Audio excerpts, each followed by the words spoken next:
Welcome, everybody.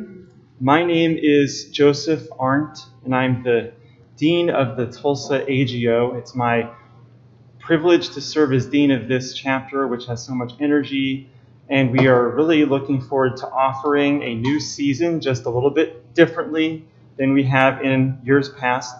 But I'm really looking forward to everything we are offering. And phone is making noise. I'd like to thank Ron Pearson and everybody at First Presbyterian Church for hosting us today. I'd like to especially thank our chapter member and past dean, Lyndon Meyer, for handling all the tech associated with putting this together. And I hope you'll subscribe to our YouTube channel. And maybe you could help us get 100 subscribers so we can have a very clean channel address. So I hope you'll subscribe and join us for our upcoming programs. I also invite you to type any questions you have in the chat window on our channel, and later we will get those questions to Dr. Pajan, and we'll try to get as many of them answered as possible. So thank you all again for joining us, and now I'll turn it over to Adam Pajan. Thank you.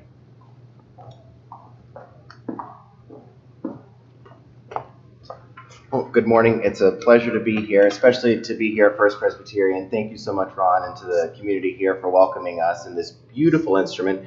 Originally, for those of you who don't know it, from Austin from 1967, is that correct? Yes.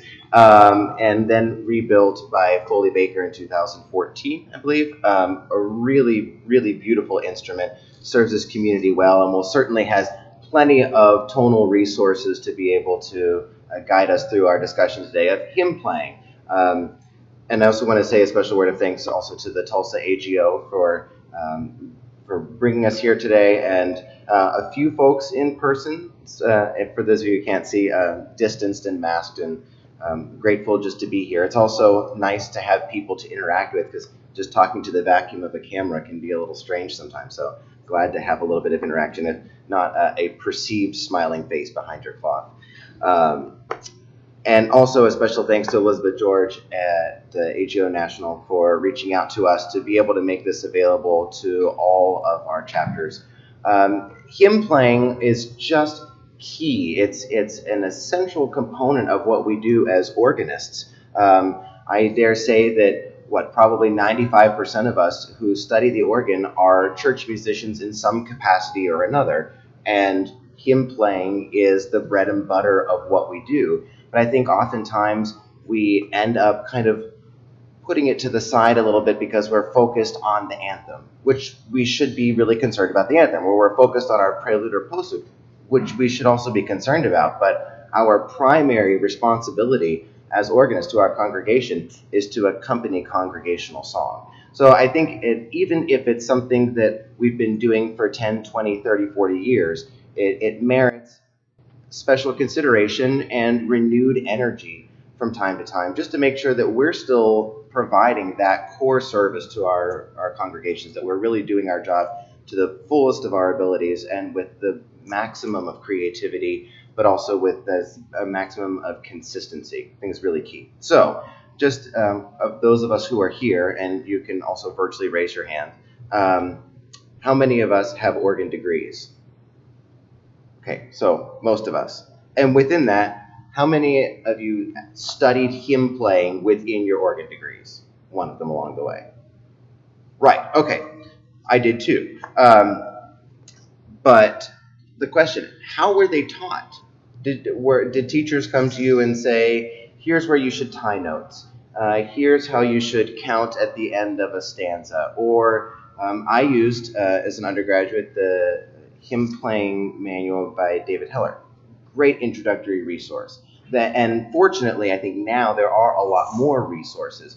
But in some ways, it seems that hymn playing was like improvisation. It's something that was just an orally transmitted craft, that we didn't have really codified ways of approaching it.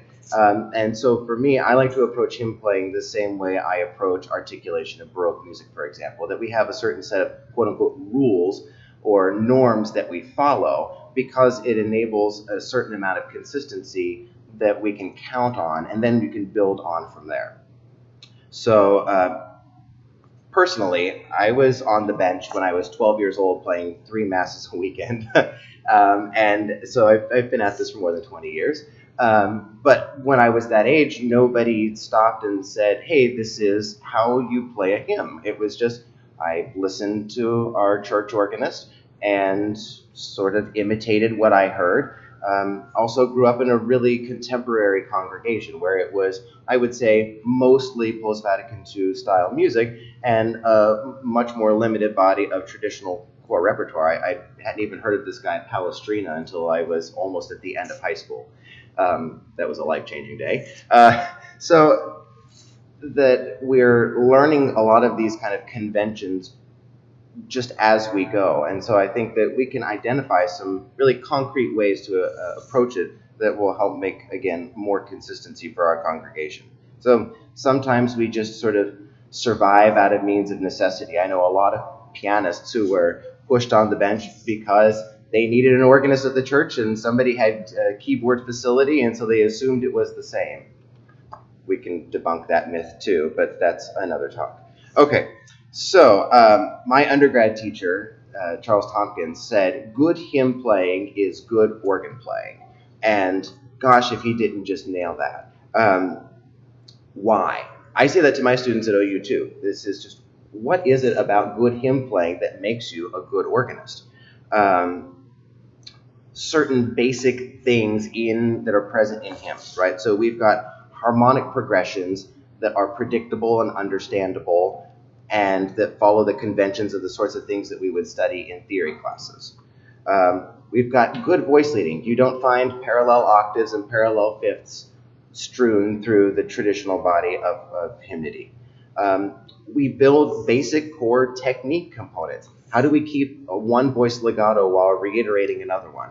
How do we then conversely move that into another finger, for example, reiterating an alto and keeping the soprano legato, repeating the soprano note and keeping the alto legato. So all of these little things, finger independence, consistency of the number of voices within the texture, all of those things that I think we sometimes take for granted.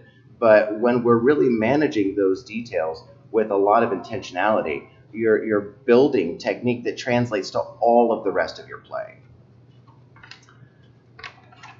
So, okay, another head count. How many of you practice hymn playing or practice hymns before Sunday? Okay, good. That's about more than half, which impresses me actually, because I think that most of the times we go, oh yeah, I played Ode to Joy 1,000 times. I don't need to look at it again. I'll just slide on Sunday morning, punch General 5, and we'll get going.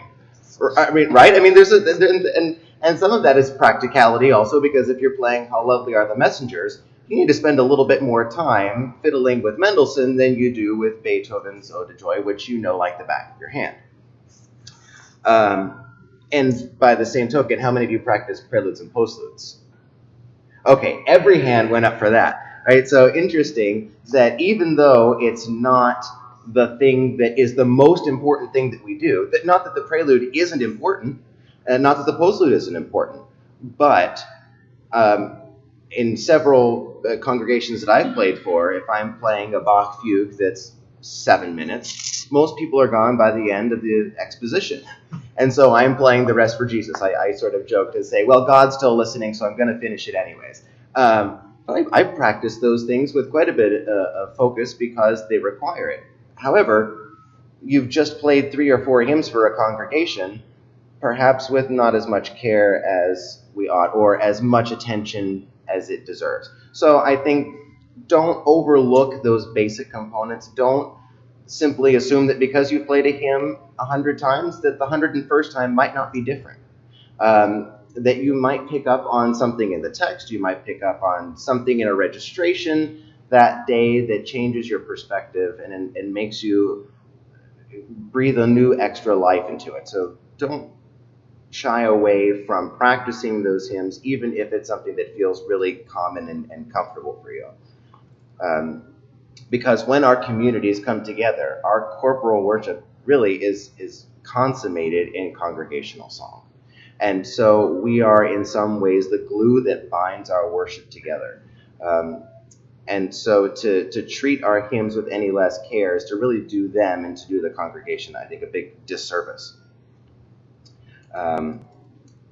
And so we also know that our Judeo-Christian tradition draws from Jewish worship all the way back to the concept that the text was paired with music to be the most joyful expression at the height of our worship. And so we're doing that same thing today with, of course, a lot more resources, but it's still in many ways the height of our consummation of our worship. So that kind of intentionality, I think, is important. So starting off with just some general rules. 1, know your congregation. At my parish, I've been at now 10 years, we started with a mostly contemporary body of congregational song, and we've sort of gradually morphed towards something that is more traditional to the core hymnody. But when there was a smaller body of that repertoire that was available, I had to pare down the kinds of techniques that I would impart to it because their threshold was much farther back than where mine was. So you have to know what their threshold of comfort is, because you can go up to the line, you can toe the line, you know where that line is. You can even stick your toe a little over the line every now and then. But if you do it too much, you break the trust that you've built with them. And as soon as that trust is broken, the hymnal closes and people shut off. And then we've severed one of the most important things that we're here to do. So you have to really engage with your people. You've got to know how much they can sing, how much they're willing to sing, and how creative you can be to encourage that without disconnecting yourself from them. Have a vision. Even if you've been in a place for 10, 20, 30, 40 years, have a dream for something that's more than what you're already doing. How can you continue to expand, again, without crossing that threshold of comfort? But there are always new techniques that you can incorporate. You can draw a reharmonization from a different source that you haven't used before. You can simplify things in a way that you haven't previously done. I think that's also a concept that is sometimes lost. We always think about more and more embellishment. But if you've always been in a Bavarian Baroque church with all of its grandeur and beauty and all of the details, and then you walk into a North German Lutheran church that's much more austere, your focus changes too. So you can do the same thing in your playing, where if you're used to being a little bit more creative and using more embellishments, perhaps you pull things back a little bit as a way to contrast that engages people in a way that they haven't previously been. I love having people visit my church, and especially visiting organists who come to play, because they use the instrument in a way that's totally different than what I do. And I think that we all sort of get into a rut, if you will, right? We know our instruments intimately. And I'm sure I'll do things today, and our players will too, that Ron doesn't do on a regular basis, or that Ron does all the time and says, oh yeah, of course, that makes total sense. When you get fresh ears, you get a different interpretation. So think too about, instead of just going to general 5 and starting the intro, maybe you draw something that's a little bit different. I think Paul Mons was really brilliant at exploring kind of sometimes quirky but really creative registrations. And not that we need to always, again, know your congregation. Paul certainly knew what Mount Olive could sustain. If I did that, I think my people would kind of cock their head a little bit. But you still can, again, have a vision. Expand maybe beyond what you would normally do and not just always get to your original go-tos.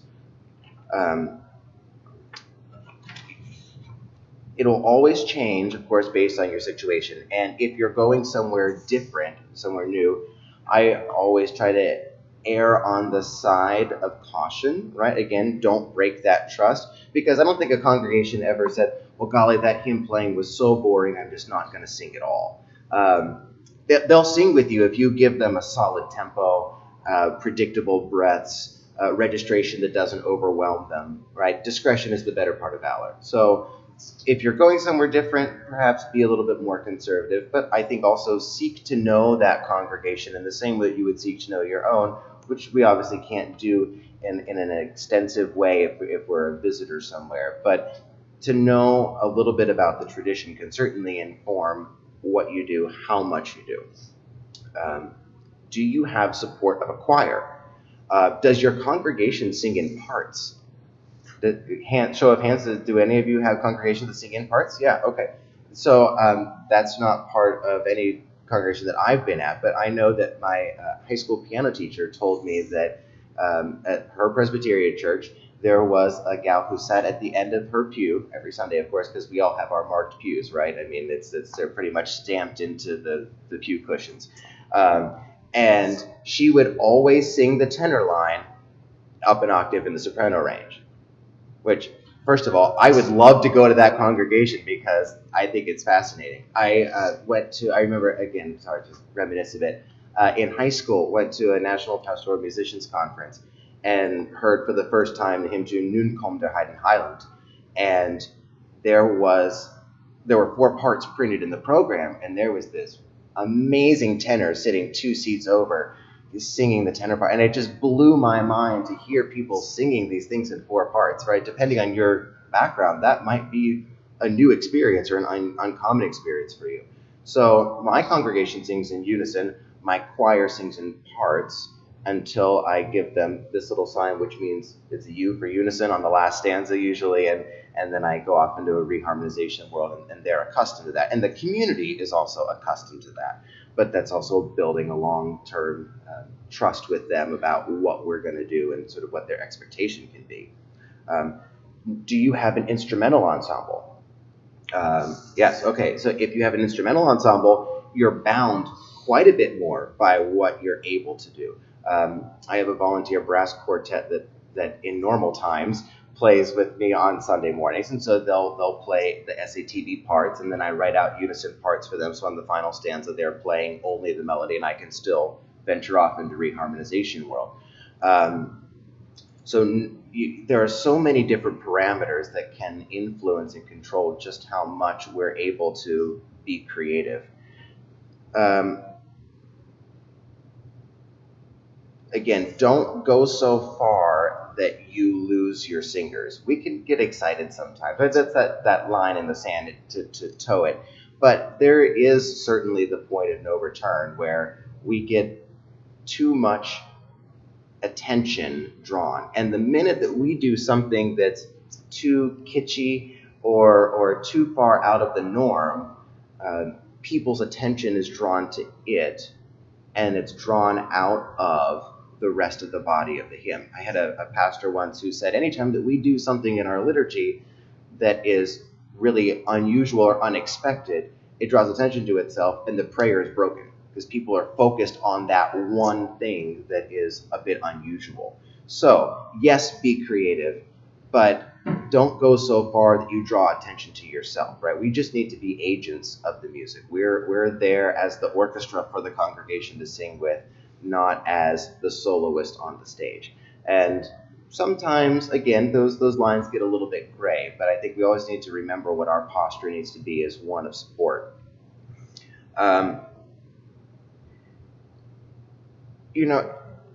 You can't skip verses.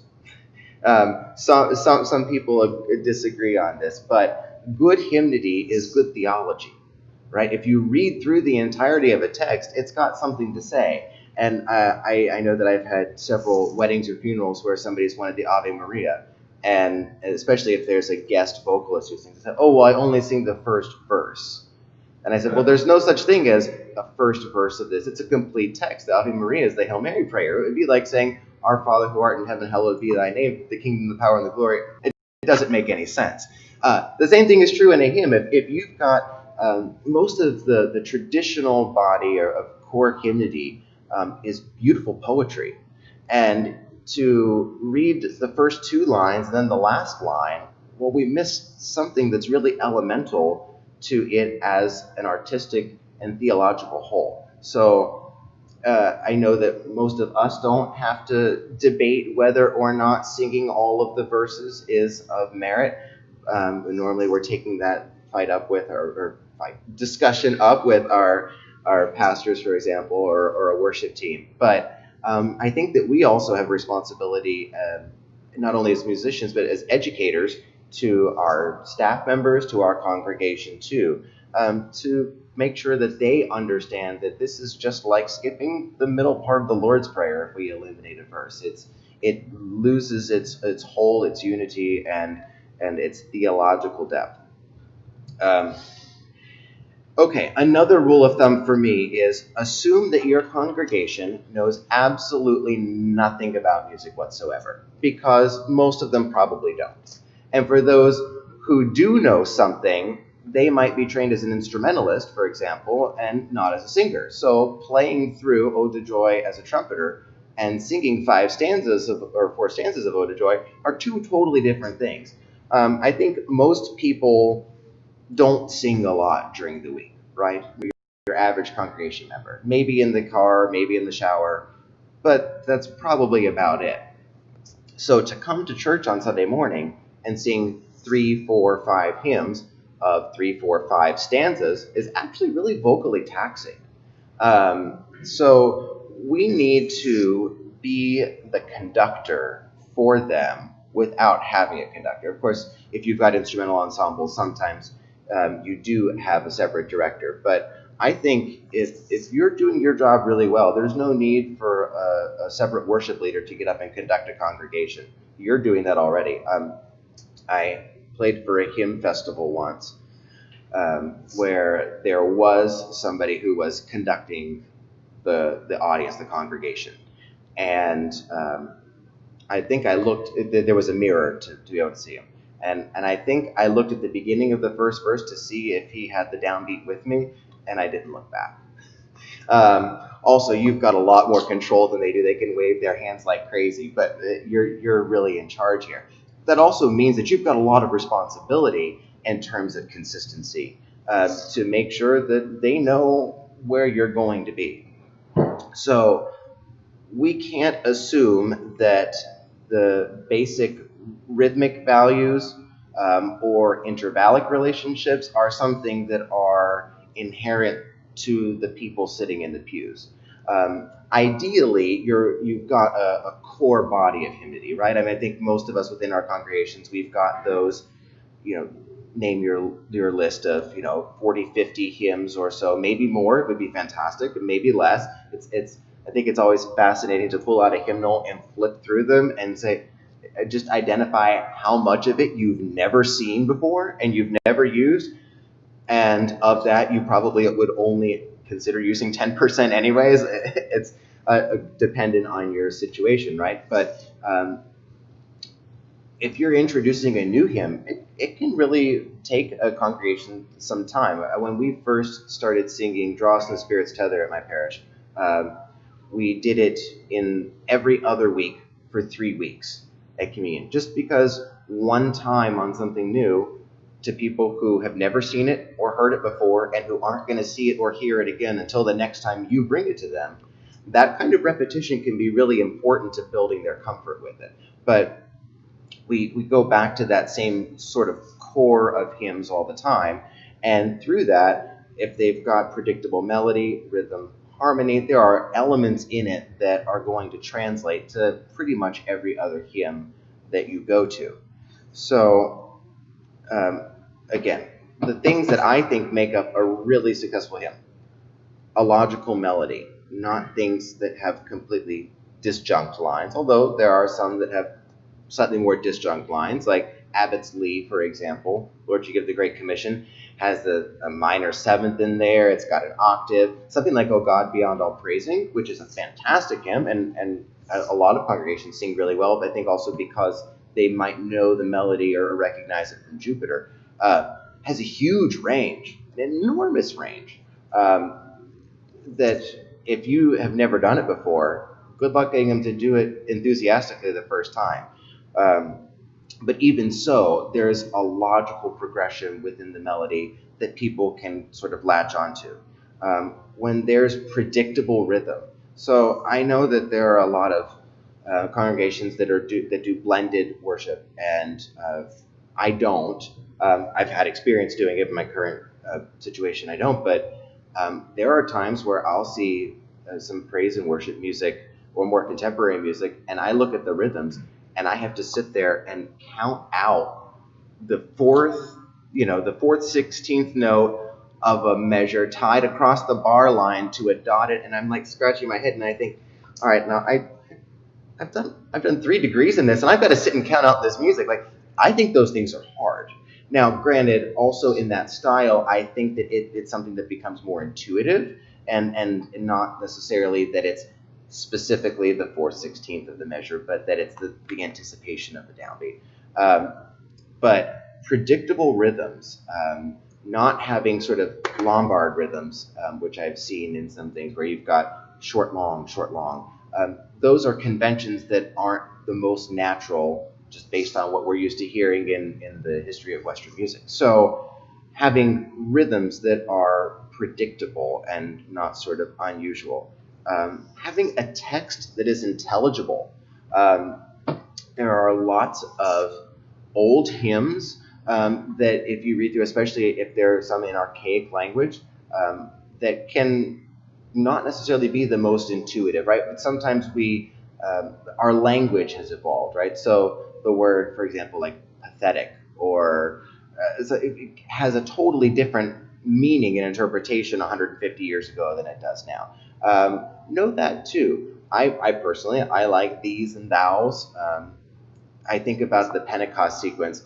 O most blessed light divine, shine within these hearts of yours, is what one of the translations said, which is just silly. Shine within these hearts of thine. It's okay to say thine. It's not a naughty word, and also it maintains the rhyme, which makes sense. So think text that is also understandable and intuitive. I would encourage you as much as possible, look at those kinds of things. There are times when archaic language is really beautiful, and it's in some ways a little bit different than we would normally speak, but it might speak to something sacred or something different. I think that, when I come into church, this particular is absolutely beautiful, right? We see stained glass. We've got more space. Everything about what we experience here looks different than what we see in the rest of our normal daily life. And I think that all of our worship should be the same too. This is something that takes us out of the ordinary and moves us into the extraordinary, beyond our normal experience. And the same thing can be true of these texts, right? So don't shy away from these, thous, thines, thou. All of that, I think, can be really beautiful, and especially if they're changed in a way that that starts to disrupt some of the rhyme pattern, because that's part of the poetry. Of course, there's a huge movement towards inclusivity and modifying text to be less gender specific, and I think that that's also certainly worthy of our consideration. So it can be broad. It goes back to that first comment: know your congregation. You've got to just understand what their threshold is and what we're building into. Okay, another thought amongst my initial considerations: right notes. Playing the right notes is your contract with the congregation. I tell my students this all the time. This is non-negotiable. You cannot play wrong notes in hymns. Honestly, if you flub a note in the middle of your Bach fugue, you shouldn't. But if you do, it's fine. If you flub a note, if you split a third in the middle of your hymn, your people are going to know. And they're going, that's the same thing as when you do something that's maybe a little bit too creative, and it draws people out of the worship, and all of a sudden they're focused on what was that. You absolutely must play the right notes all the time. So practice your hymns. Don't just assume that you're going to be able to solo out the melody on verse 3. By the way, I made that mistake one time. Speaking of Abbott's Lee, you all know the tune, Lord, You Give the Great Commission. If you've ever done it, some of those inner voices are just a little tricky. And I thought on the fly, well, I'll just solo out the melody on the tuba and I'll put those two voices into the left hand. Well, I did it with about 80% accuracy, which was a terrible decision because it sounded like it. It sounded like I was sight reading, because I was. And that disrupts the very core of what we're here to do. So you just must play the right notes, period. Okay, I think, there we go. So now, when we're getting into the nuts and bolts of how you actually play hymns at the organ, 3 main considerations: tempo, text, and rhythm. So I also tell my students all the time, this isn't just with hymns, this is with any amount of music making. When we pick a piece, there is a certain acceptable tempo range. I always sort of, right? So here's our range.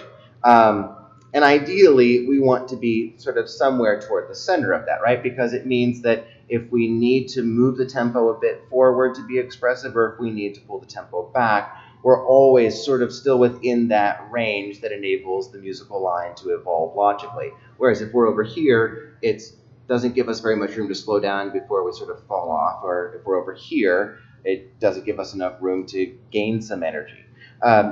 The same thing, of course, is true in your hymnody. So if you're down on the slower side, which is okay in certain situations for certain, but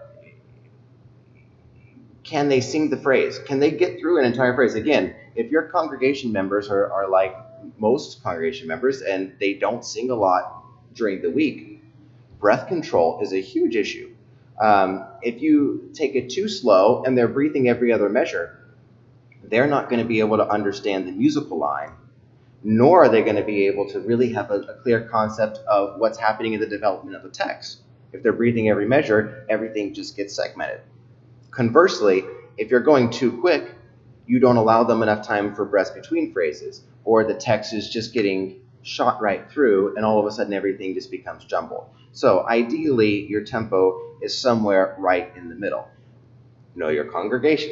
It's going to differ, right? And so your acoustic is certainly going to have an effect on the tempo at which you play hymns.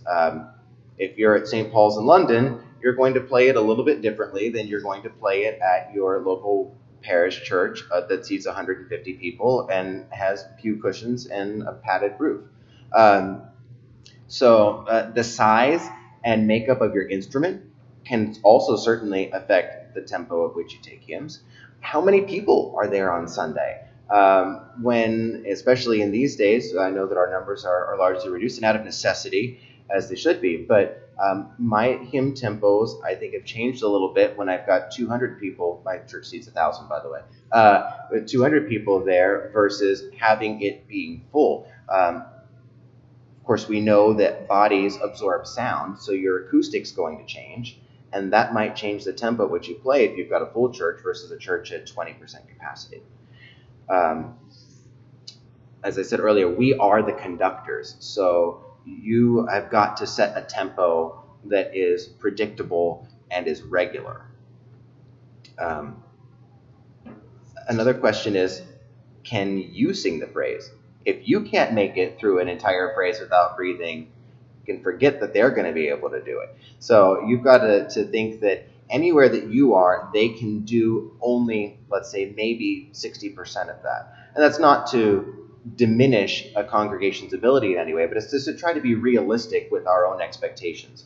So if you can't sing a phrase, no reason to be able to expect that they're going to be able to. So pick a tempo that enables you to be able to get through all of it. How many of you sing along while you're playing? Oh, wow, only sort of halfway. Oh, gosh, okay. I sing all of my hymns. Also because it forces me to physically breathe. It's something that we forget, I think, many times, that we just get into it because we're worried about where's swell divisional 7 to get the reeds on, where am I going to close the box and hit a piston and solo a melody. Either that or we're just thinking, dear God, please let me get through this. We've all been there. It's fine. It happens. But I think that we forget in our hymn playing, we also need to be physically breathing along with them, not just in the space that we're providing between stanzas. Are you making sure that you're creating a space? If you can't sing a phrase, they're not going to be able to. If you don't have time to get a good breath, they won't either. So even if you're not singing along with your playing, I would encourage you to really force yourself to physically breathe at all the spots that you want them to breathe. And if it feels a little bit clipped, just allow a little bit more space, a little bit more expanse there. It's perfectly fine. Okay, so there's tempo. Text. What is the nature of the text? This drives everything about how you approach a particular hymn. So, for example, let's just use a couple of really well-known tunes. Think about how the text is supported or not supported.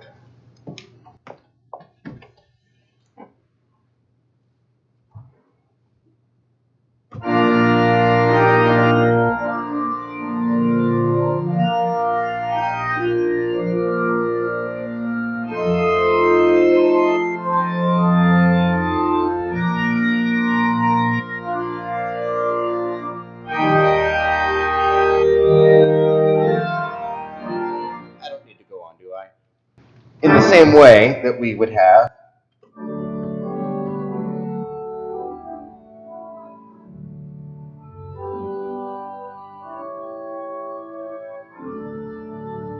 well, neither of those are particularly well suited to the treatment of the text, right? And those are, of course, are really obvious examples. But that's why I would encourage you, read your texts completely independently of the music before you sit down at the console. Make sure that you know where it's going. Again, really great hymnody. The word hymn doesn't actually apply to a melody, right? That's the tune. The hymn is the text. So this is ideally really beautiful poetry that has a theological development through it. So if you don't know where the text is going, you can't communicate that to anybody else either. That's going to influence your tempo choice. That's going to influence your registration, right? So all of those things are so fundamentally core to how we're going to present our hymnody. Read your text outside of the music. Is there a crescendo in it? Most texts have some sort of summation about them, right? They're moving to that fourth stanza or the fifth stanza, or there's a doxological verse at the end, which is the summation of the whole text. But not all hymns are like that. For example, if you all know the hymn Lord of All Hopefulness, if you know that text to the tune Slain, it's at the morn and the morning of the day, at the noon, at the eve, and at the end. Your peace in our hearts, Lord, at the end of the day. That's a really tricky treatment because you can't just hit full swell and careen right into the last stanza. That's not what the text is saying. I did it once at a dedication of an instrument and started the last verse with Celestes. By the way, we'll talk about that in a minute. If we want to, just drop something and watch people argue. Celestes in hymn playing, just lob that out there. And the singing was really robust because it was a group of people who were really enthusiastic about singing. But when I started doing a diminuendo at the end of the verse, it was like they didn't know what was going on because they were just maybe not paying enough attention to the text themselves. So you've got to be the person up there with the paintbrush who's showing them all of the color. You're splattering the color on the canvas for them. And you can hopefully bring something out that people otherwise wouldn't have necessarily noticed. So yes, do read your text outside. I'll mention this a little bit later. Commas. Where do you put commas? How do you acknowledge them? Do you change your articulation? Do you lift at all the commas? Do you not lift at all the commas? Okay, since we're talking about text and we're there, let's talk about it now. Do you lift at all the commas? That's, I think, an important question to ask. Do you all know the text for Kingsfold? I heard the voice of Jesus say. So the first verse is, I heard the voice of Jesus say, come unto me and rest. Lay down, O weary one, lay down your head upon my rest. Which, to that tune, starts out.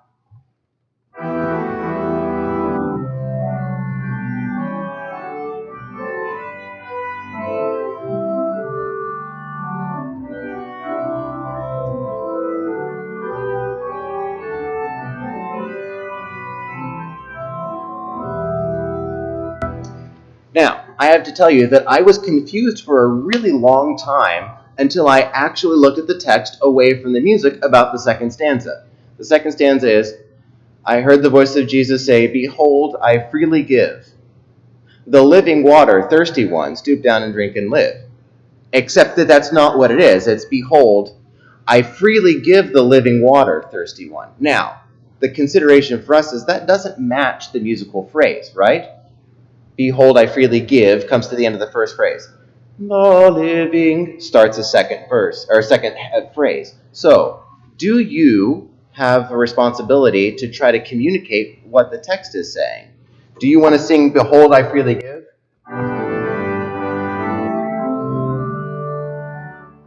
The living water? Or do you want to say, behold, break, I freely give the living water?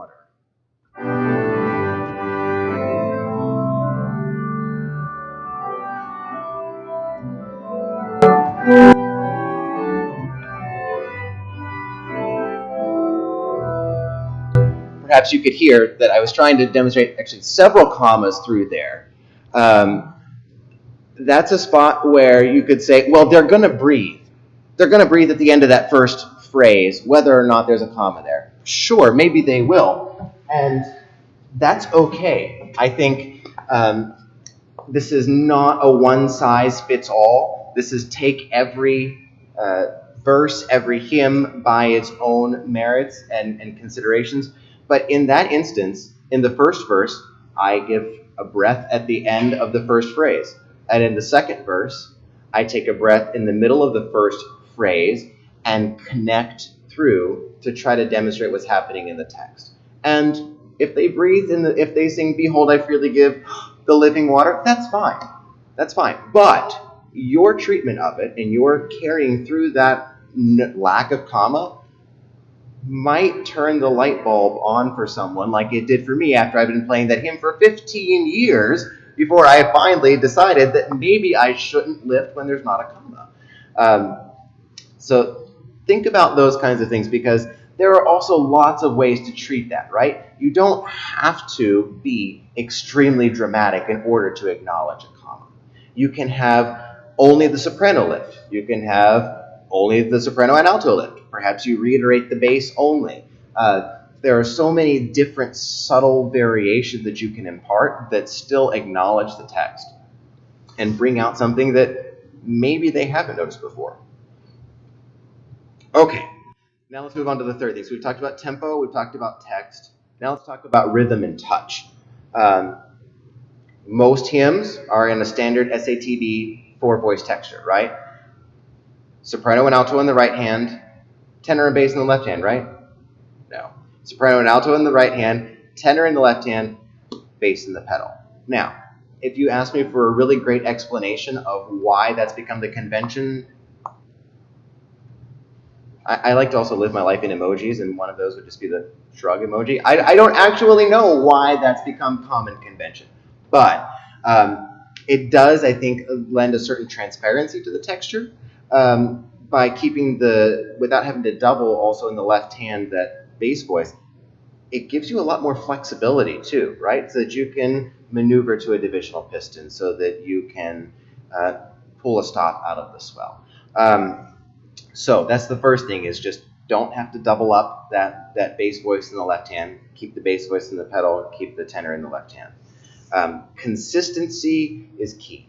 Keeping the number of voices in the texture consistent is really important, I think, especially if you've got people singing in 4 parts, either your choir or your congregation. You can, of course, be more creative, and especially on like final stanzas, reharmonizations, expanding the number of voices in the texture makes a lot of sense. And I'm hopefully going to get to just a couple of ideas about reharmonization thoughts.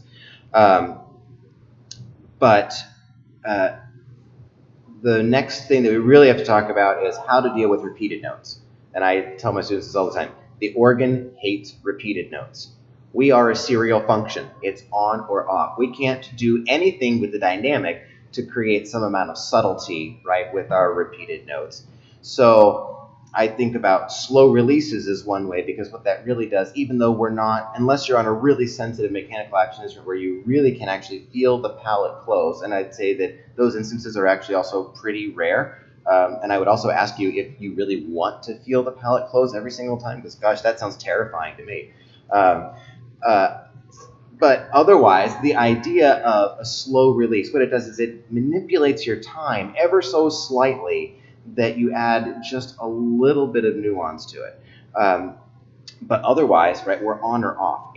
And we have to decide how we're going to treat repeated notes in hymns. I think as a blanket rule, we can say you should not play every single note on the page exactly as it's printed.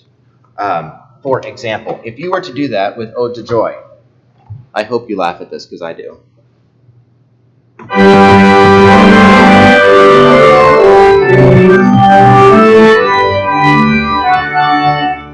That's just painful.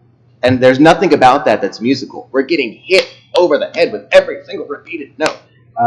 So rather than think about every single note, let's take a step back. Let's look at the bigger rhythm that's happening. And normally hymns are either in a bigger rhythm of 2 or 1. If we're in some sort of triple meter in 3/4 time, we're normally in a rhythm of 1.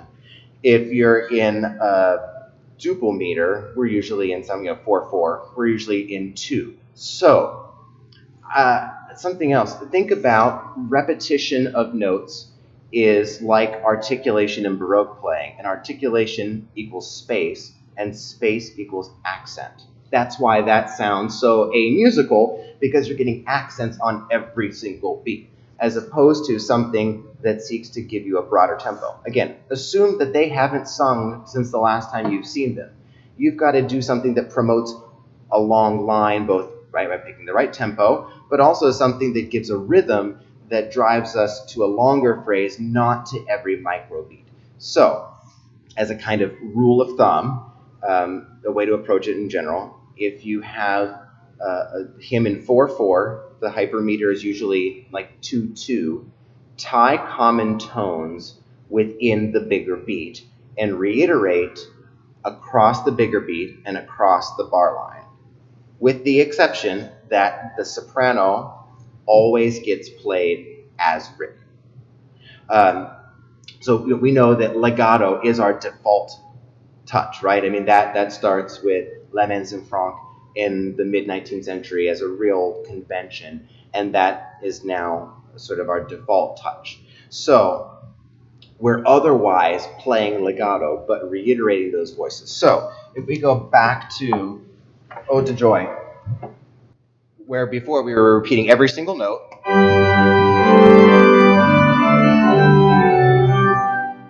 and we're definitely getting 4/4, and it's really annoying. Instead, let's think about 2/2, where we tie common tones within the half note, but we reiterate at the halfway point of the measure, and then again at the end of the measure across the bar line to give accent, because we want to promote the larger rhythm.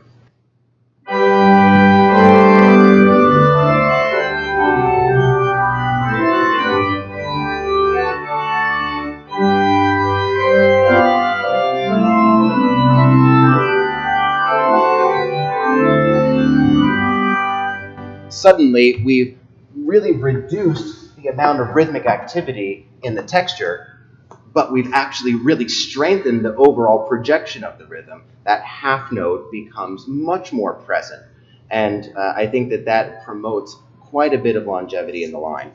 If we use the Perry tune Laudate Domino,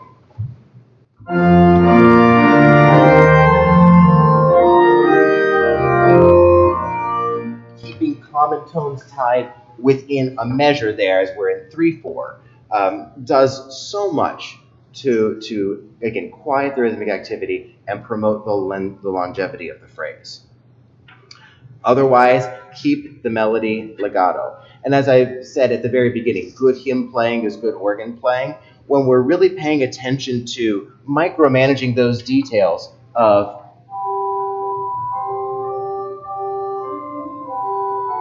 when are you articulating the lower voice, the alto, and keeping the soprano voice legato? When do you have to repeat the soprano voice, but the alto is a common tone from B3 to 4 that we might want to tie. So all of that, those little things, are building into your good organ playing technique that applies to everything that you do.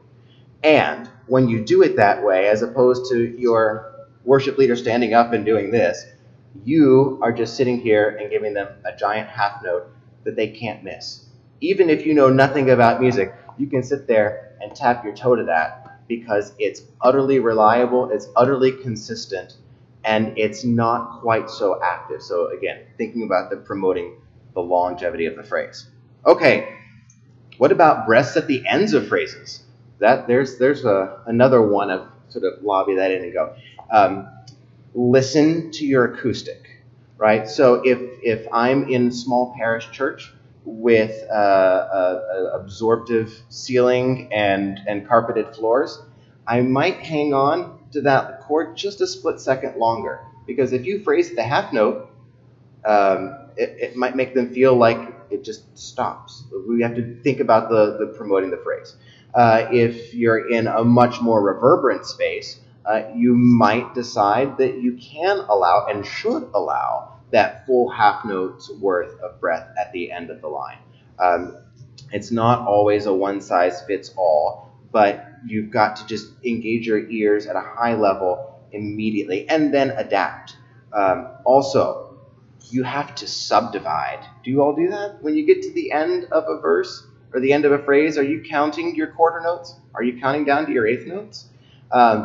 It's a really interesting kind of dichotomy that the more you control the micro rhythm, the more perception of actually of freedom that you have. It's a really strange thing. But if you don't have that core underlying rhythm intact, forget being able to really be expressive, and forget that they're going to be able to follow you. So when I get to the end of a phrase, I get to the end of a verse, I'm counting like the Dickens and I'm subdividing. I'm getting all the way down to the eighth note because I want to make sure that my breath is exactly in the same place every single time. So that way there's no excuse for them not to breathe and not to get right back in at the next phrase.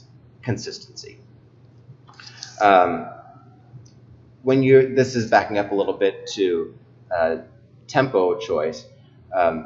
Once you set your tempo, you've got to stay fixed. And admittedly, this is one area where I constantly need to remind myself not to get too excited, right? I mean, it's easy to do. You're pumped up. I mean, the first time you played that one hymn, or you've got a new introduction, and you're riled up, and then you realize that you are 2 metronome markings higher than where you really want them to come in at, and then they come in at that tempo that you tried to do, or then you have to slow things down. Take a deep breath, subdivide even before you start, but whatever tempo you start with, by golly, you've got to stick with it. Again, consistency for them. Any time that you do something a little bit different, it's an excuse for them to not stay engaged. So pick a tempo that's going to be consistent and keep that subdivision going all the way through so that your breath, the timing between the end of the introduction and the beginning of the first verse should be the timing between the end of the first verse and the beginning of the second verse. We'll talk about that in just a moment too. Okay. So here it is in my notes. Timing at the end of stanzas. Do you take it exactly as it's written? Do you add time? Do you double? Do you all count? Do you physically count or interiorly count quarter notes as you're sustaining the last chord of a verse? I do. So let's talk about, and there are obviously different applications depending on your hymn, but let's go back to Silent Night. This is one that I would take exactly in tempo, in rhythm, phrasing out, because it's already so slow.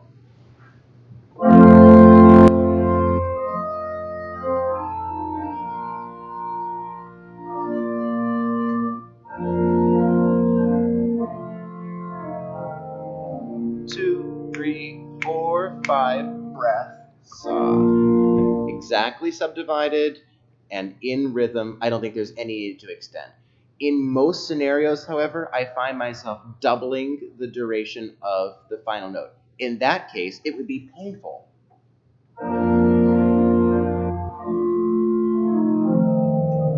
2, 3, 4, 5, 6, 1. Oh, there we go. Now we're back in. That's way too long. It's out of context. And it doesn't promote the continuity of the text. But if we're doing something that I'm going to, as we finish up today, play at the Lamb's High Feast, the tune Salzburg. In this instance, if we played it exactly as it's written, good luck catching your breath.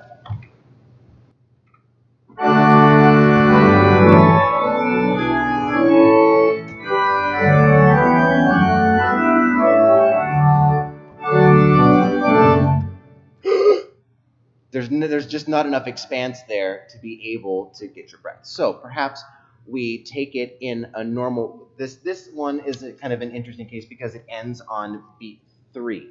The last note of the melody is on beat 3. So you've got to ask yourself, do you want to say 3, 4, 1, 2, 3, breath, and come back in on beat 1? Let's try that.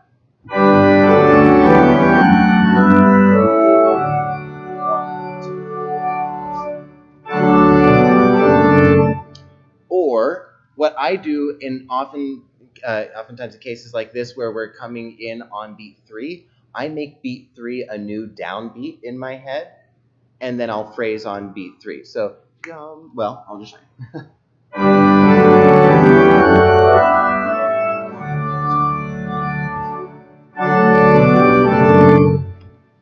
So there is not necessarily here, again, a one-size-fits-all sort of application. I think in many cases, I end up doubling the duration of the last beat, but it depends on the tempo. It depends on the specific hymn. And like I said, oftentimes when it ends on beat 3, if you make that a new downbeat and keep it consistent and count, then they'll know where to come in. As long as your rhythm is consistent, you can give them a breath on pretty much any beat, and they're going to know where to come back in. But don't just randomly decide to add one more beat. Because if we have a certain, I've heard people do it. We've all heard it at some point or another. All of a sudden, there's a 5/4 measure, and they expect you to come back in on 1, and it's just a non sequitur, right? So do something that's consistent and predictable. We talked just a minute ago about tying notes within the bigger beat, except because there's an exception to every rule. What about instances where you would normally think, let's say we're in 4/4, so we're thinking bigger meter of 2/2. What if the phrase goes 3 notes and then takes a breath, and then to beat 4 begins the next part of the phrase? Do you articulate before beat 3? Again, this is a not every scenario is the same kind of situation, but if I have an unaccented syllable on beat 3, I'm not going to re-articulate voices before beat 3, because remember, space, articulation means accent. So I don't want to accent an unaccented syllable. So there are times where I will tie over common tones across a big beat simply because the text necessitates it. So the text, as I said, most important. You've got to be able to know the text. So even if there's something that happens musically, like the commas that might carry across a phrase line, if you have an unaccented syllable, don't do something so strongly reiterative that it makes it sound like we're copying it, right? I always tell my choir, if you have an unaccented syllable at the end of a phrase, it needs to be half the dynamic of the previous note to have the perception that we're going to phrase out and breathe and it not get an accent. You have the same responsibility here too.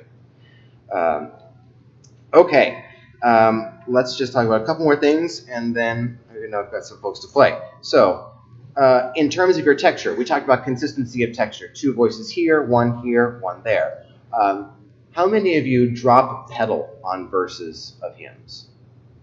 Yeah, it can be a really dramatic effect and a really useful tool.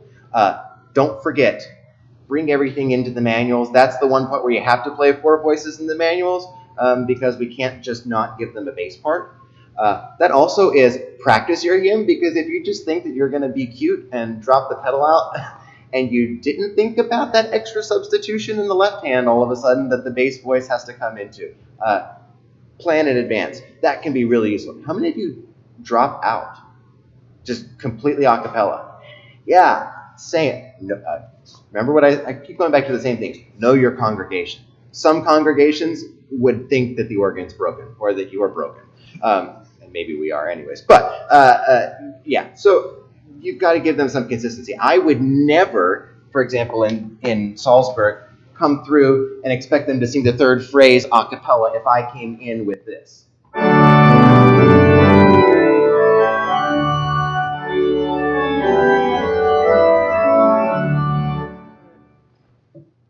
It sounds like you've forgotten or accidentally hit cancel, or somebody tripped on the organ power cord, or a squirrel got into the blower. I don't know. Take your pick. Right. Instead, there are ways that we can prepare for that. One thing that I'll do is maybe you play the first phrase as is, and in the second phrase you start to ease off of the dynamic, and maybe you drop the pedal out and take it only to the manuals, because that instantly lightens everything up. Then maybe you retire another voice mid-phrase and play the downbeat of the phrase that you want them to start taking over a cappella, and then let them go from there, because that way your dynamic, your texture has tapered, and it's not just pulling the rug out from underneath them. So let's see if we can do that from first two phrases, working our way toward a third phrase a cappella.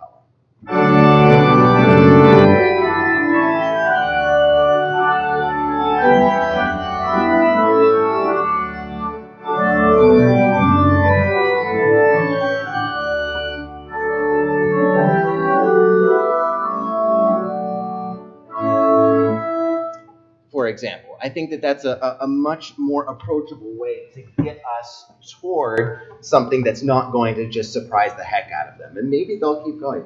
If you've never tried it, don't do it this Sunday. But maybe start by doing some of those things. Take the pedal out of the texture just to lighten it up. And then maybe retire a couple of voices.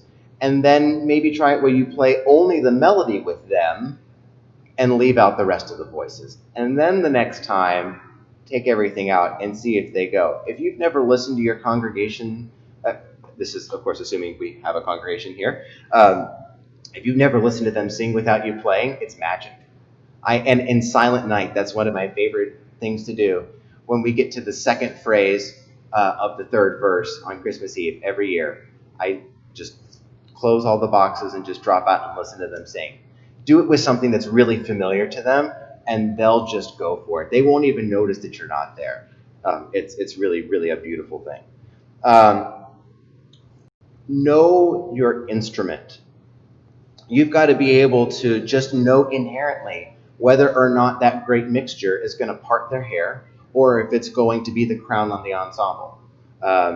If you need the Scharf or the Zimbel and the Rückpositiv, or maybe if you decide that it's not actually going to give you any more clarity. Plug for next month, listen to the tonal design lecture talk, because it kind of feeds into the same thing, which is what I'm about to say is start with lots of 8-foots, right? People sing at the 8-foot pitch level. It is the unison pitch level. People don't sing at the 2-foot pitch level. They don't sing at the pitch of a mixture. It's the same reason that there are 30 violins in an orchestra and 1 piccolo and not the other way around, right? And it's the same in wind ensembles. It's the same with every ensemble. We hear the unison pitch most strongly. So the mixtures certainly do add a sparkle, a clarity, a brilliance. But if that's your starting point, then we've inverted our tonal pyramid to do this, which has nothing to do with the rest of music making that I know of in any other scenario, right? Pianists play in the middle octave. They don't play up here. So know your instrument enough to be able to know where you can pull in the most 8-foot tone. That's my strongest recommendation. And then start to layer above that. Get to a comfortability with your hymn playing, with your specific hymns, that you don't have to always play 2 voices here and 1 here. Maybe you take all 3 into here so that you can reach over and grab the reeds and the swell, so that you can get enough comfortability in the pedal that you substitute out and close the swell box because you're going to bring something in for an effect. This instrument is blessed that it's got 3 solo reeds, which is spectacular. Most of us don't have that kind of luxury, right? But in general, I find myself using reeds with brighter vowels in solo voices in the tenor octave because that vowel is just masked just a little bit more there, and reeds with a slightly darker vowel in the soprano octave. So, for example, in the main portion of the organ here, we've got a harmonic trumpet and a tuba. I would generally use the tuba a little bit more in the soprano range and the harmonic trumpet, which is a little bit brighter vowel, in the tenor range. So let's listen to them back to back.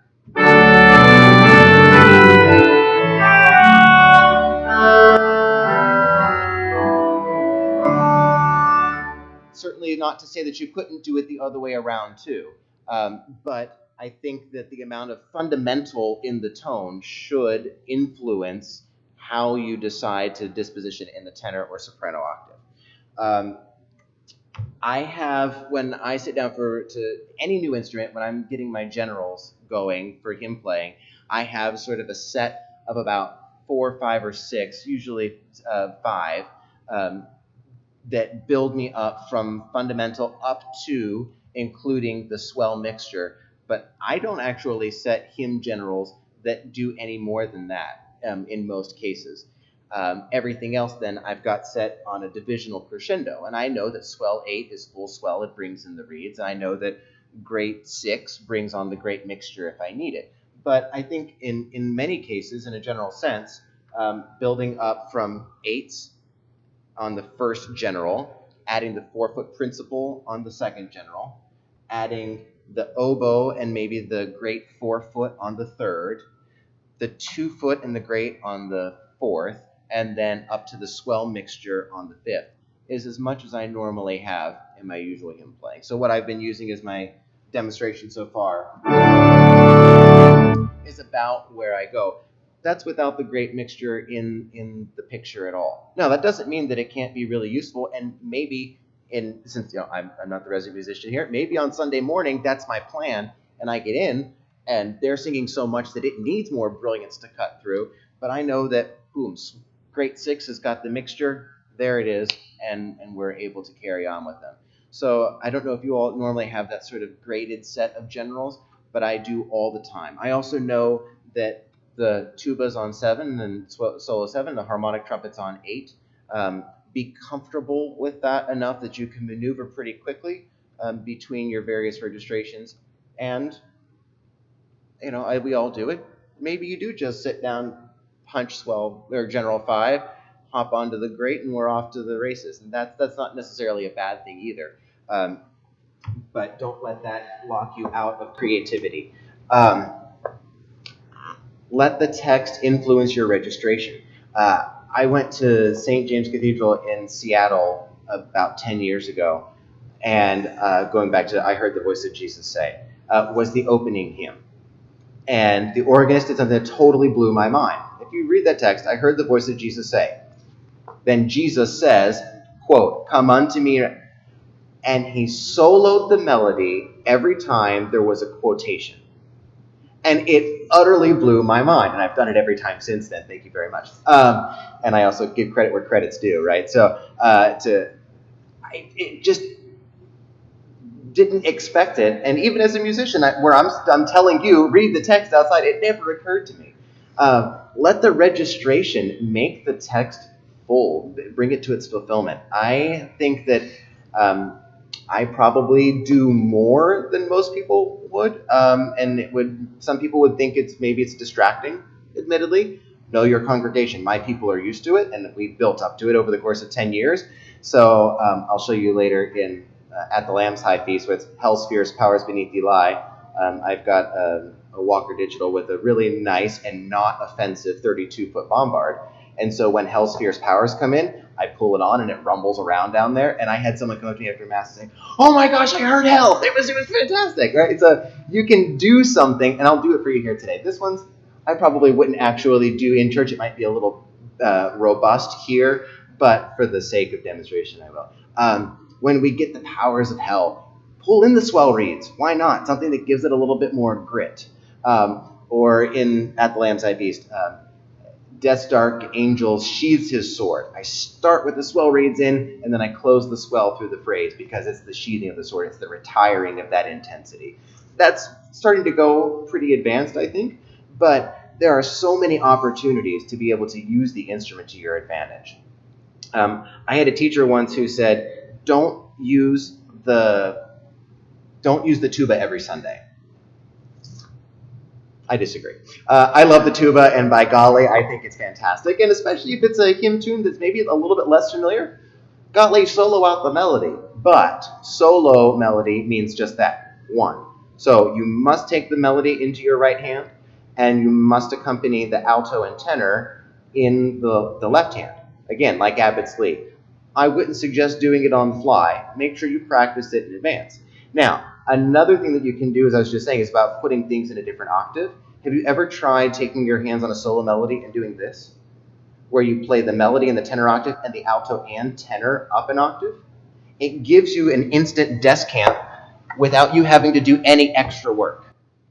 Let's go back to that. So if we're soloing it in the right hand,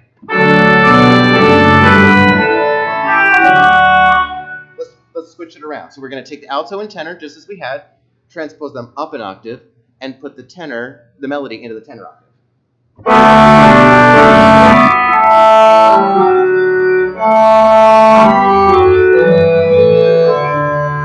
We have all the voices of the texture still present, and it's as like we've just reinvented it, and all we did was swap the position of our hands. Now, if you want to get really creative, and if you have a lot of time on your hands and want to play mental games, try putting the melody in the left hand and then taking the tenor voice into the right hand, inverted above the alto.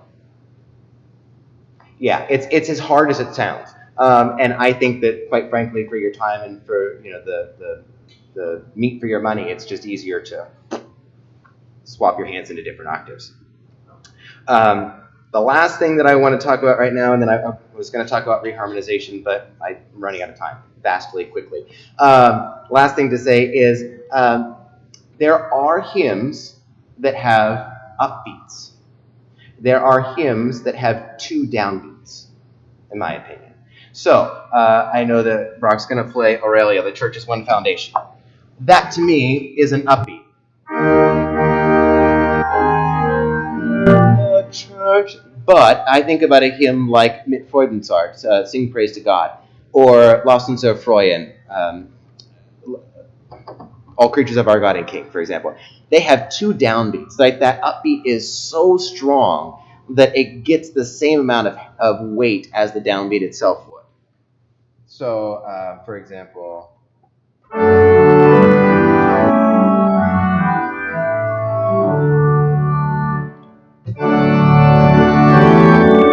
that doesn't feel like it's not sing praise, but it's sing praise to God. If the same thing at the end of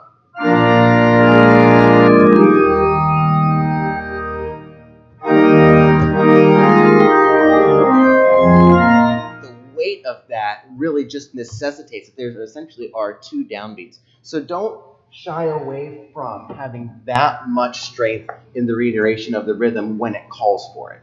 Take everything on a text basis, a case-by-case basis, know where your rhythmic emphasis needs to go, and just put it there and don't shy away from it. Okay, so, gentlemen, who would like to play first? Terry, excellent. Do you want to just give us a brief note on what you're playing? And I think there are links to the hymn available there also, so if you'd like to be able to follow along with the text, it's available to you.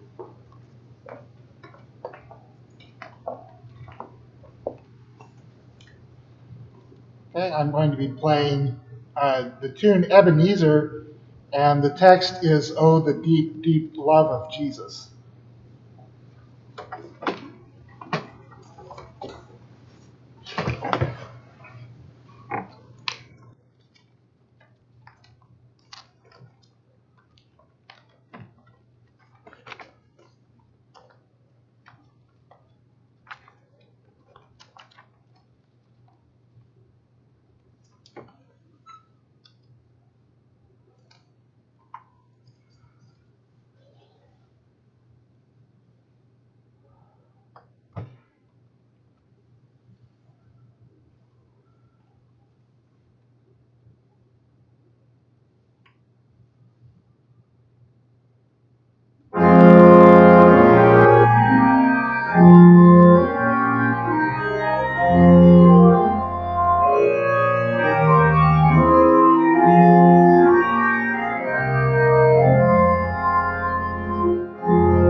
This is a tricky hymn, in particular because of the rhythm, right? There's a triplet rhythm and a dotted quarter with an eighth note rhythm.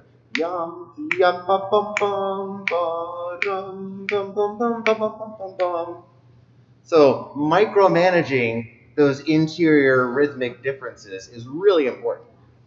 So going back to our original considerations, tempo, I think he's nailed the tempo. This is within that range for certain. It might be, for my taste, maybe a little bit on the broader side, but I think it's still imminently singable.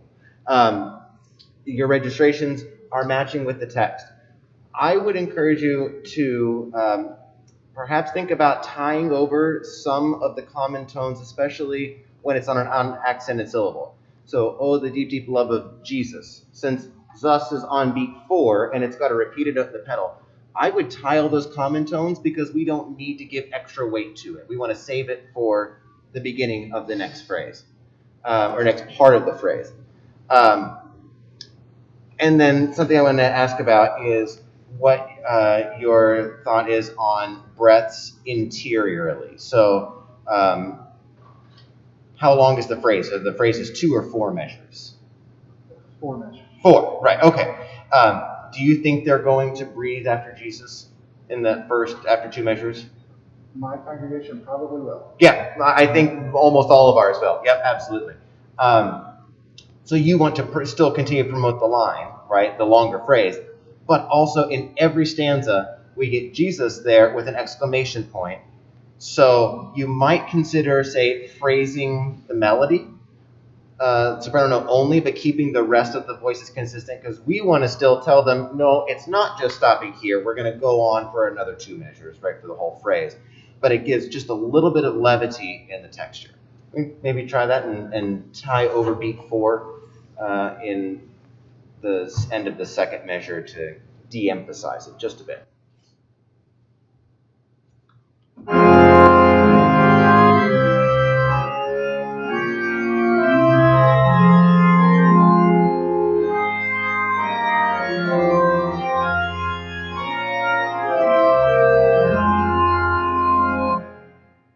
Right. I think already that gives a little bit more promotion of the phrase. I really like that.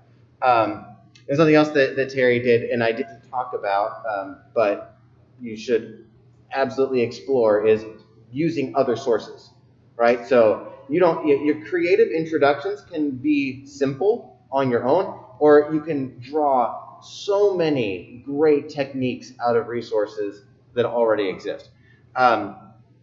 The reharmonization in this particular one, for me, is pretty adventurous. I like it. My congregation might sort of be a little bit unsure about it. So my one other suggestion for you here with this is broaden the tempo just one more click when you're going to go into a reharmonization that might be a little bit more adventurous. It just allows each of those harmonies to settle in just a little bit more. But don't go more than about a click, because then, again, our consistency is lost. So can you take us from the end of the second stanza into the beginning of the final one and broaden the tempo just a tick more to give space for those new harmonies? So wherever, just maybe the last 2 or 3 measures.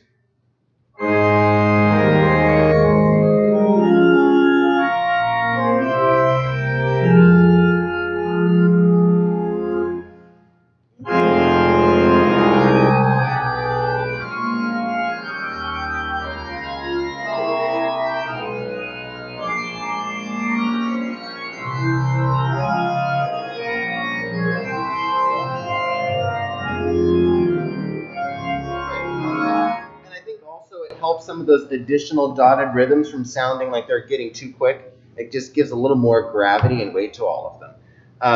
If you're going to use a source like this, where you've got a separate reharmonization, either know it well enough that you're still looking at your original text, or pencil the text in, because you want to make sure that you're still giving all of the subtleties to it that you want to impart, even as though you were playing it just with the straightforward harmonization.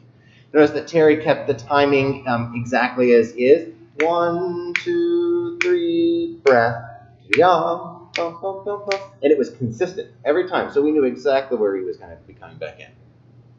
Do you all have thoughts or comments or considerations? Good. Really nicely played. Thank you. Rock.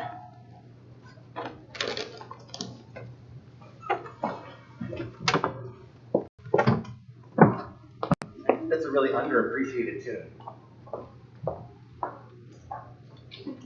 Also, you may also know it to the text, thy strong word didst cleave the darkness. Boy, lots of text painting opportunities in there. Talking about cleaving. Bring on the skull reeds and just slice it in half.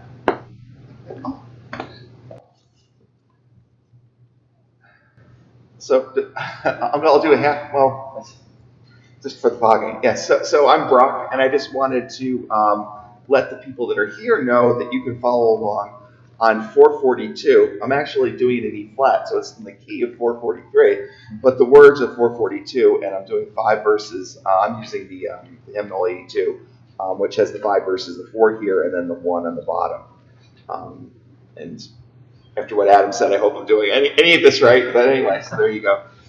And,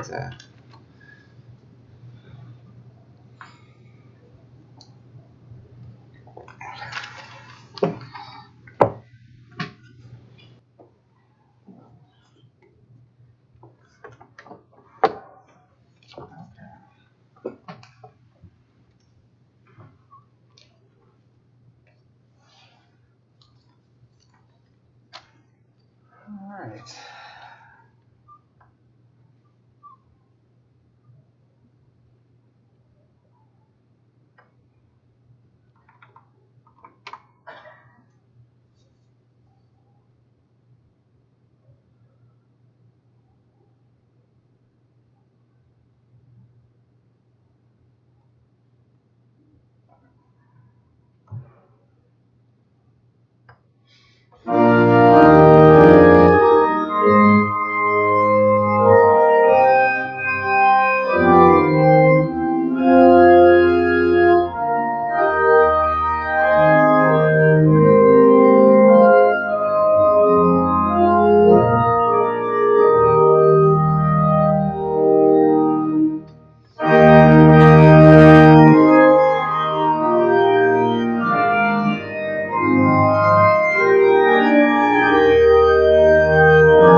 Great. This particular hymn is tricky because if you look at the text, it's just, there are endless possibilities of ways to treat it. I mean, especially like at verse 4, mid toil and tribulation and tumult of her war, she waits the consummation of peace forevermore. Gosh, that sounds to me, do you all know the hymn, Dear Lord and Father of Mankind, the Perry? You know, it's a, speak through the earthquake, wind and fire, oh still small voice of calm. It's one of the hardest transitions to make if you're really trying to color it, because you've got to go from everything to nothing in no time flat. I really like your tempo. I think the tempo is eminently singable and really predictable. My biggest suggestion for you is allow a little more space for the breaths at the end of every single phrase. When you're going to take a breath. That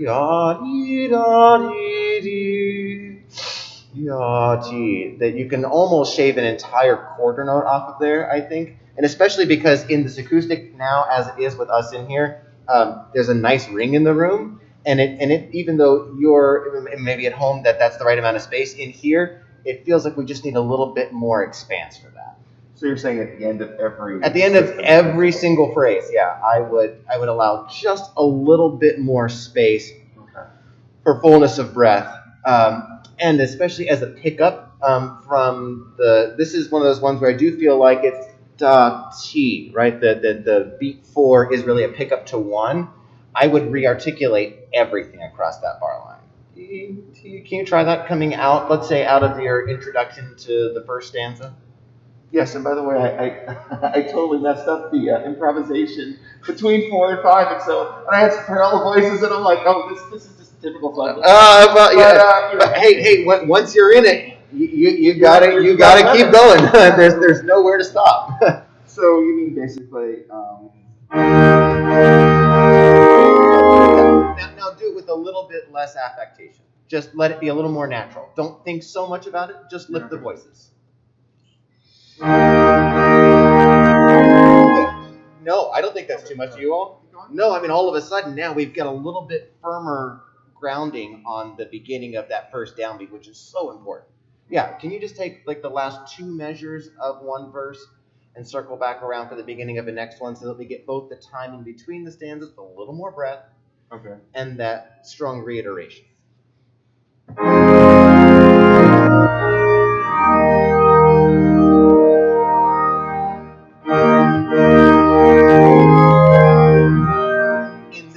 Space, I would say no less space than that on your breath, and you can even shorten up the last note a tiny bit more.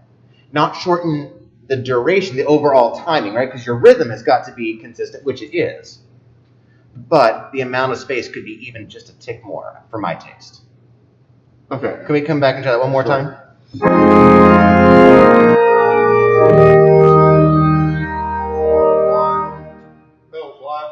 Okay. Okay. No, I'm not sure how to actually. So now I'm thinking about it. We're just doing it. Okay. Yeah. So now that begs another question. How do you double? Yeah, I normally just do regular there, I think. So no, that's not what you played. Oh. Actually, you did double it. I did double. You did double it. Yeah. Okay. Yeah. Here, to me, that feels a bit abrupt. Da da dee, da dee, especially because. Okay. You know, this is a slightly longer. So when I'm playing it, I'm actually doing different general on each. So that's probably why I doubled it, because I'm thinking, okay, now I need to move and. Well, right, but for me, the amount of space felt okay. Okay. So I mean, the amount of timing felt okay. Let me try it, and I'm going to actually switch a piston here. Okay. All right. So last 2 measures.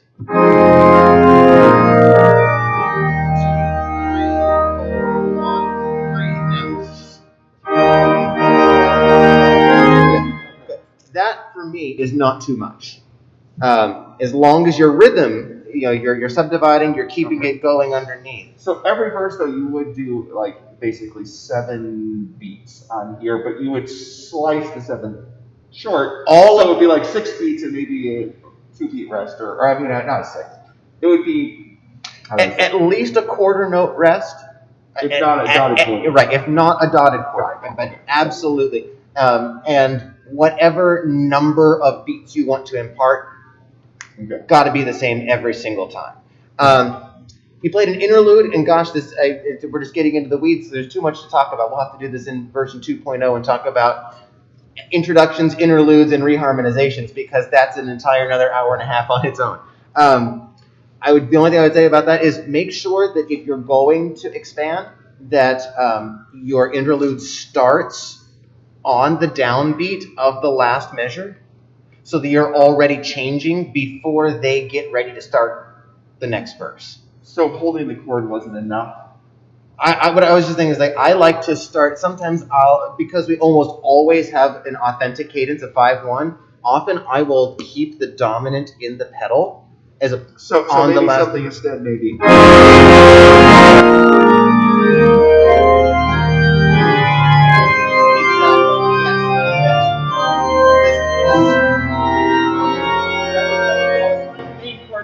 That I want to do. Right. But there it is. He started some rhythmic motion immediately on that downbeat, so that you get the automatic. So don't let it sit, because then they might come in, and then all of a sudden they've got exactly. They're expecting to come back in, and then all of a sudden you decide that where they're breathing is where you're going to start. No, you have to start that motion immediately to indicate to them, hold on, folks, something else is coming. Okay. And then the other things I would say is broaden your final stanza a little bit more. It's like I was saying to Terry, when that harmony changes, if we get just a tiny bit more broad, it gives it just every harmony another extra second to sort of settle in. Okay. Yeah, very nice. Thank you. Thank you. Any suggestions about? I normally play a 2 manual instrument, but I am used to playing 3 manual toasters for a long time. But with a 4 manual, it's just like sitting. It was like I almost felt like I was coming off the bench. Would you actually adjust the bench forward if you had a solo manual that you had to get to? All right, so I don't move my bench position based on the number of manuals. For me, it's always my relationship to the expression shoes. Oh, so okay. Can I get my foot comfortably onto the swell and move it around? Now, the only time that's not true is if you're in Europe and you've got a spoon that's over on the right-hand side out in a different zip code, and then obviously totally different. But when we're on AGO standard pedal boards, you all know that the swell shoe is fixed between the gap between E and F. That's the standard position for this one. So it's always right smack dab in the middle. And that's where the swell shoe sits here. So if I can get my foot comfortably on the swell, that's how I judge my bench distance. Okay. And if reaching up to a 4th or in the rare occasion 5th manual is not comfortable, most instruments now have the flexibility. Put on choir unison off, couple it down to the choir and go that way, for example. That goes back to that know your instrument thing. Get to yourself to the point where you're physically comfortable to manipulate all of the technical components so that you don't ever want anyone to hear, quote, hear a piston or hear a manual change, right? All of those things just have to evolve naturally out of it. That's the same thing I tell students if you're memorizing a piece. Have you ever been to a performance where you've heard a page turn in a memorized piece? You can just tell they're getting there and it's sort of, whoop, and then they go on. So we can't allow any of that to enter in. Okay. So just get the fluency to the point where it all just happens naturally. Okay. Great. Thanks. All right. So I'll first of all thank you all again for those of you who are here and those who are tuning in. Thanks so much. It's a pleasure to be able to share some thoughts today, and hopefully there's been some nugget of something to take away that either you've already known and didn't know that you knew, or knew intuitively, but maybe can articulate a little bit more clearly, and maybe there's been an idea of something that's new for you. So I'm going to conclude with playing At the Lamb's High Feast with a pretty straightforward approach in terms of reharmonizing verse 4, a pretty concise and I think predictable introduction. This is like what I would do in my own congregation. And if the text painting seems a little bit dramatic, well, maybe it is. Happy Easter.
So, thank you all.